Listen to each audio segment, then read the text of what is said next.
എന്തായി എല്ലാവരുടെയും വിഷു ഒരുക്കങ്ങൾ? ഞാൻ ഇന്ന് ഫാമിലി ആയിട്ട് ഷോപ്പ് ചെയ്യാൻ പോവാണ്. പക്ഷെ ഒരു ചെറിയ ചേഞ്ച് ഉണ്ട്. ആദ്യത്തെ ഷോപ്പിംഗ് ഞാൻ വീട്ടിൽ നിന്ന് തന്നെയാണ് ചെയ്യുന്നത്. എവിടെന്നാന്നല്ലേ?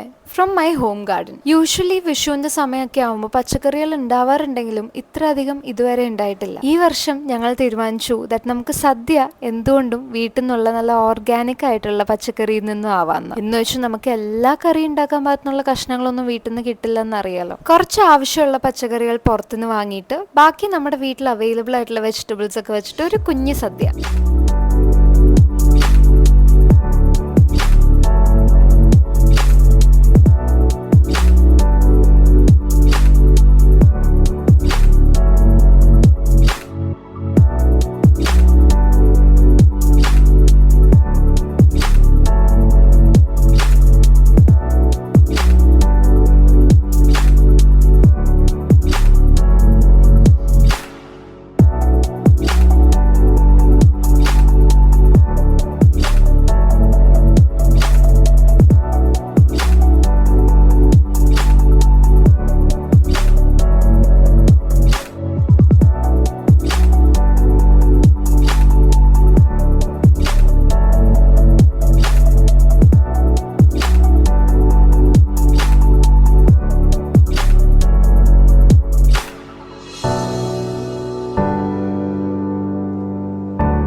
വീട്ടിലുണ്ടായ പച്ചക്കറികൾ വെച്ച് സദ്യ ഉണ്ടാക്കാന്ന് പറയുന്നത് ഒരു വലിയ സന്തോഷമുള്ള കാര്യം തന്നെയാണ്. ഈ കാണുന്ന പച്ചക്കറികളൊക്കെ എൻ്റെ അച്ഛൻ്റെയും അമ്മയുടെയും ഹാർഡ് വർക്ക് ആണെന്ന് തന്നെ പറയാം. ഈ ചൂട് കാലത്ത് ഈ പച്ചക്കറികളുടെ പുറകെ നടന്ന് പരിചരിക്കുക എന്ന് പറഞ്ഞാൽ ഈസി ആയിട്ടുള്ള കാര്യമല്ല. അതുകൊണ്ട് തന്നെ അതിന്റെ റിസൾട്ട് കാണുമ്പോൾ ഇവരുടെ മുഖത്തുള്ള സന്തോഷം കാണുമ്പോൾ എനിക്ക് അതിൽ കൂടുതൽ സന്തോഷം തോന്നുന്നുണ്ട്. I hope this video inspires you to make a small home garden with not just flowering plants but vegetables and fruit trees too. വിഷം അടിക്കാത്ത നല്ല ഓർഗാനിക് ആയിട്ടുള്ള പച്ചക്കറികൾ വീട്ടിൽ നിന്ന് കിട്ടും എന്നുണ്ടെങ്കിൽ അതല്ലേ എന്തുകൊണ്ടും നല്ലത് കടയിൽ നിന്ന് വാങ്ങിക്കുന്നേക്കാളും. സോറി, ഞാൻ കുറച്ചധികം കഥ പറഞ്ഞെന്ന് തോന്നുന്നു. എന്തായാലും ഞങ്ങൾ വീട്ടിൽ നിന്നുള്ള പച്ചക്കറികളും എല്ലാം പറിച്ച് സെറ്റായി. അപ്പം നാളത്തെ വിഷുവിന് വേണ്ടി ഓൾമോസ്റ്റ് മുക്കാ വെജിറ്റബിൾസ് നമുക്ക് വീട്ടിൽ നിന്ന് തന്നെ ഉണ്ട്. പിന്നെ അതുകൂടാതെ ഞങ്ങളുടെ ഫാമിലി ഫ്രണ്ട്സിൻ്റെ വീട്ടിൽ നിന്ന് പോയപ്പോൾ അവിടെ നിന്ന് കുറച്ച് വെജിറ്റബിൾസ് ഒക്കെ കിട്ടി. ഞാൻ നേരത്തെ പറഞ്ഞ പോലെ എല്ലാ വെജിറ്റബിൾസും നമുക്ക് കിട്ടിയിട്ടില്ല. അപ്പം ചില ആവശ്യ വെജിറ്റബിൾസ് ഉണ്ട്, ലൈക്ക് പൊട്ടറ്റോ, കുമ്പളങ്ങ, അതൊക്കെ നമ്മൾ കടയിൽ നിന്ന് വാങ്ങിക്കാന്ന് ഓർത്ത് മൂലൻ സൂപ്പർ മാർക്കറ്റിലേക്ക് വന്നേക്കാണ്.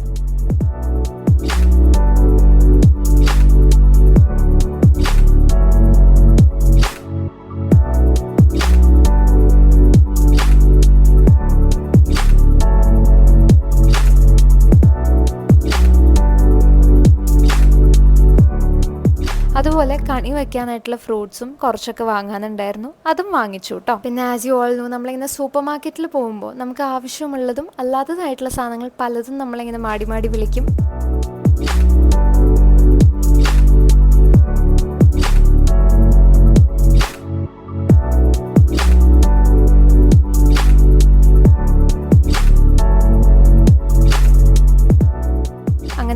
അമ്മയ്ക്ക് ആവശ്യമുള്ള സാധനങ്ങളും എനിക്ക് ആവശ്യമുള്ള സാധനങ്ങളൊക്കെ വാങ്ങിയിട്ട് ഞങ്ങൾ അവിടെ നിന്ന് ഇറങ്ങി നേരെ പോയത് അമ്മയുടെ സ്കൂളിലേക്കാണ്. അമ്മേനെ പിക്ക് ചെയ്യാൻ പോയപ്പോൾ അമ്മയ്ക്ക് അറിയില്ലായിരുന്നു അമ്മൂമ്മ ഞങ്ങളുടെ കൂടെ ഉണ്ടെന്ന്. അപ്പോൾ അതിൻ്റെ ഒരു സ്നേഹപ്രകടനമാണ് നിങ്ങൾ കാണുന്നത്. അവിടെ നിന്ന് നമ്മൾ നേരെ പോയത് പടക്കക്കടയിലേക്കാണ്. കുറച്ച് കമ്പിത്തിരി, പൂത്തിരി, ചക്രം ഇതൊക്കെ വാങ്ങാൻ ഓർത്തു. നമ്മൾ പൊട്ടുന്ന സാധനങ്ങൾ അധികം വാങ്ങിക്കാറില്ല. ഒരു മാലപ്പടക്കം വാങ്ങി, ബാക്കി കുറച്ച് കമ്പിത്തിരിയും സാധനങ്ങളൊക്കെ വാങ്ങി.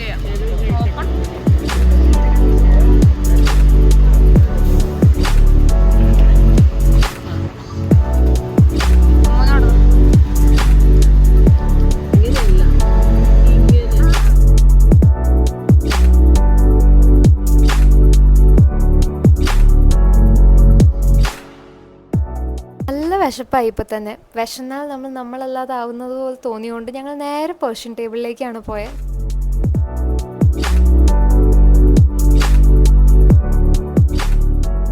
നല്ല അടിപൊളി ഭക്ഷണം കഴിച്ചതിന് ശേഷം നേരെ ബാങ്കിൽ പോയി കുറച്ച് പുതിയ നോട്ട്സ് കളക്ട് ചെയ്തു കൈനീട്ടം കൊടുക്കാനായിട്ട്. അവിടെ നിന്ന് നമ്മൾ നേരെ വീട്ടിലേക്കാണ് കേട്ടോ. അങ്ങനെ ഞങ്ങളുടെ വിഷു ഷോപ്പിംഗ് കഴിഞ്ഞ് and we are all set for Vishu. നിങ്ങളും സെറ്റ് ആണെന്ന് വിചാരിക്കുന്നു. അപ്പം ബാക്കി വിശേഷങ്ങളായിട്ട് നാളെ കാണാം ഗൈസ്. Till then bye.